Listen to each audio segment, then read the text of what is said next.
Good morning students. BA द्वितीय वर्ष में प्रथम पेपर संसाधन भूगोल के अंतर्गत हम विश्व के प्रमुख पेय पदार्थों के बारे में अध्ययन कर रहे थे, जिसमें हमने चाय के बारे में अध्ययन किया। आज हम बात करेंगे कहवा, जिसे बोलते हैं कॉफ़ी, के बारे में। चाय की तरह जो कॉफ़ी है वो भी पेय पदार्थ के रूप में उपयोग में लाई जाती है।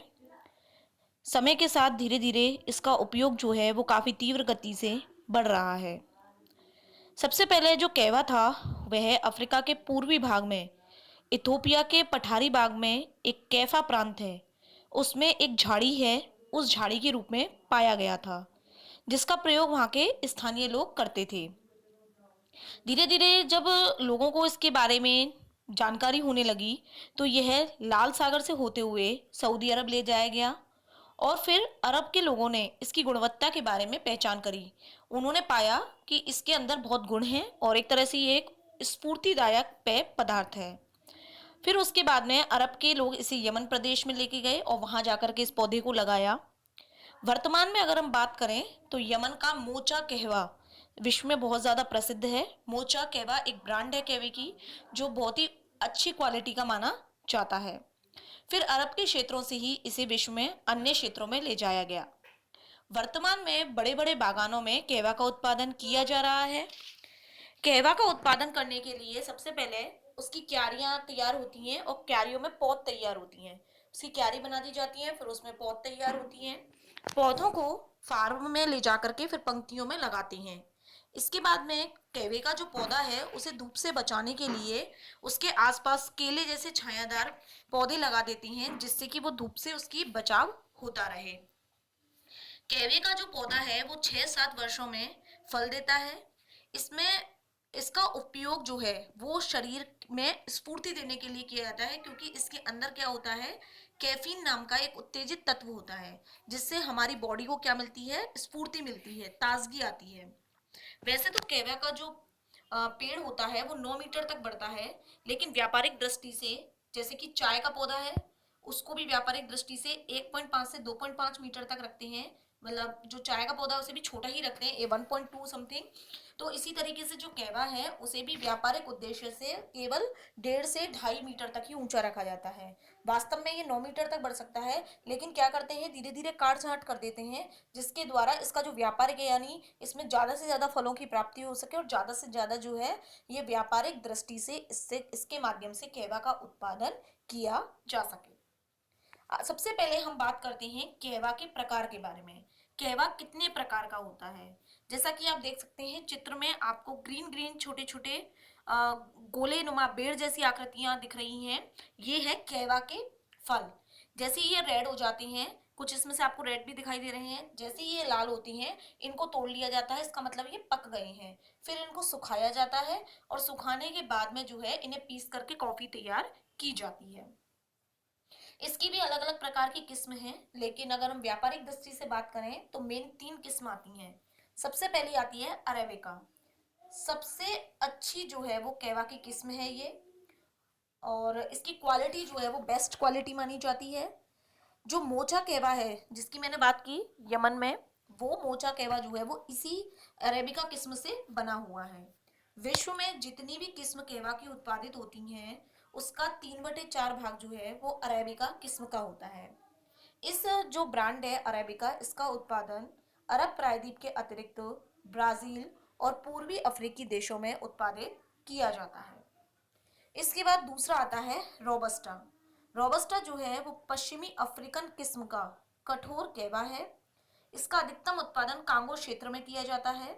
ये जो कहवा है वो शुष्क दशाओं में पनपता है, यानी इसके लिए शुष्क दशा होनी चाहिए, थोड़ा सूखा मौसम रहना चाहिए। कुल कहवा का जो उत्पादन होता है विश्व में उसका 20% जो है वो इसी प्रकार का कहवा है, यानी रोबस्टा कहवा जो है वो 20% के लगभग उत्पादित होता है। इसके बाद जो तीसरी किस्म आती है वो आती है लाइबेरिका। लाइबेरिका किस्म जो है वो सबसे घटिया किस्म है। जो अरेबिका और रोबस्टा किस्म है उन दोनों से ही घटिया किस्म है। कुल कहवा उत्पादन का 15% इससे प्राप्त होता है। यह किस्म जो है वो लाइबेरिया की मूल किस्म है, इसलिए इसका नाम रखा गया है लाइबेरिका। तो इस तरीके से ये 3 किस्में हैं कैवा की, जिनमें सबसे अच्छी किस्म मानी जाती है अरेबिका किस्म। इसके बाद हम बात करते हैं इसकी भौगोलिक दशाओं के बारे में, यानी कैवा का जो पौधा है उसको पकने के लिए, उसको पनपने के लिए किस तरह की भौगोलिक दशाएं चाहिए। तो चाय की ही तरह इसे भी उच्च तापमान और पर्याप्त वर्षा की आवश्यकता होती है। ये उष्ण कटिबंधीय जलवायु में पैदा होता है और एक सदाबहार पौधा यानी 12 मास ये कैसा रहता है, हरा भरा रहता है। तो इसकी जलवायु की दृष्टि से मेनली इसका उत्पादन 25 डिग्री उत्तर से 25 डिग्री दक्षिणी अक्षांशों के मध्य किया जाता है। अगर हम पहाड़ी ढालों की बात करें तो ये लगभग 800 से 1800 मीटर यानी 1800 मीटर तक की जो ऊंचाई है वहां तक की पहाड़ी ढालों पर इसका उत्पादन होता है। चाय है, कॉफी है, ये सभी ज्यादातर पेय पदार्थ जो हैं वो पहाड़ी ढालों पर ही उत्पादित होते हैं। इसके पीछे एक ही मेन रीजन है। मान लो एग्जाम में कभी क्वेश्चन आ जाए कि हमेशा ये पहाड़ी ढालों पे क्यों उत्पादित होते हैं, तो इसका मेन रीजन ये है कि पहाड़ी ढालों पर जो पानी होता है वो बह करके निकल जाता है, तो जमा नहीं रह सकता, जबकि समतल धरातल पे क्या होता है, पानी जमा रहता है। तो इसकी अगर पानी जमा रहेगा तो इसकी जो जड़ें होती हैं उन जड़ों में पानी जाने से वो गल जाएंगी, इसीलिए हमेशा इसका उत्पादन पहाड़ी ढालों पर होता है ताकि पानी आसानी से बह करके निकल जाए और जितने पानी की आवश्यकता हो उतना पानी पौधे के द्वारा यूज में लिया जा सके। सबसे पहले बात करते हैं हम इसके तापमान के बारे में कि कितना कैवा के उत्पादन के लिए कितने तापमान की जरूरत है। अगर हम औसत वार्षिक तापमान की बात करें तो लगभग 15 से 18 डिग्री सेंटीग्रेड के लगभग जो है इसको तापमान की जरूरत है, और साधारण तौर पर 12 डिग्री से 30 डिग्री सेंटीग्रेड तक तापमान ठीक रहता है। यानी लगभग न्यूनतम तापमान जो है वो 12 से 17 के बीच होना चाहिए और अधिकतम 30 से 32 के बीच, इसके बीच का तापमान जो है वो इसके लिए सबसे अच्छा माना जाता है। यह जो पौधा है वो अधिक धूप सहन नहीं कर सकता, इसीलिए इसके आसपास के क्षेत्रों में छायादार पेड़ जैसे कि केला, सिनकोना, सिकोना, रबड़, मटर, सेम, नारंगी आदि लगाए जाते हैं, जिससे कि इसे प्रॉपर छाया मिलती रहे। यमन में जो सागरीय कोहरा है, सागर में कोहरा रहता है वहां पे काफी, वो इसकी धूप से रक्षा करता है।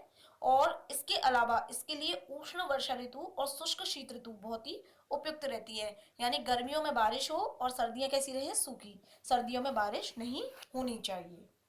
तापमान के बाद अगला आता है वर्षा। कैवा की खेती के लिए लगभग 150 से 250 सेंटीमीटर वर्षा अच्छी मानी गई है, और अगर सभी जगह वितरण वर्षा का समान है तो ये 300 सेंटीमीटर तक वर्षा वाले क्षेत्रों में भी पैदा किया जा सकता है। लेकिन अधिक समय तक सूखा और लगातार बारिश होना, ये दोनों ही जो चीजें हैं वो इसके उत्पादन पर क्या पड़ते हैं, इफेक्ट डालते हैं। अगर बहुत ज्यादा समय तक बारिश होगी तो इसकी जड़ों में पानी भरा रहेगा जिससे पेड़ को नुकसान होगा, और बहुत लंबे समय तक बारिश नहीं होगी तो सूखे की स्थिति उत्पन्न होगी जिससे भी इसे नुकसान होगा।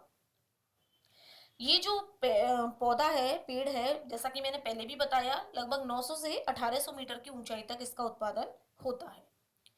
अगला आता है मिट्टी। मिट्टी की हम बात करें तो जो कैवा है उसके लिए जो वन होते हैं, जंगल होते हैं, उन्हें जला करके जो भूमि तैयार की जाती है वो काफी अच्छी मानी जाती है, क्योंकि ऐसी भूमि में क्या होता है, उपजाऊ तत्व काफी मात्रा में मिलते हैं।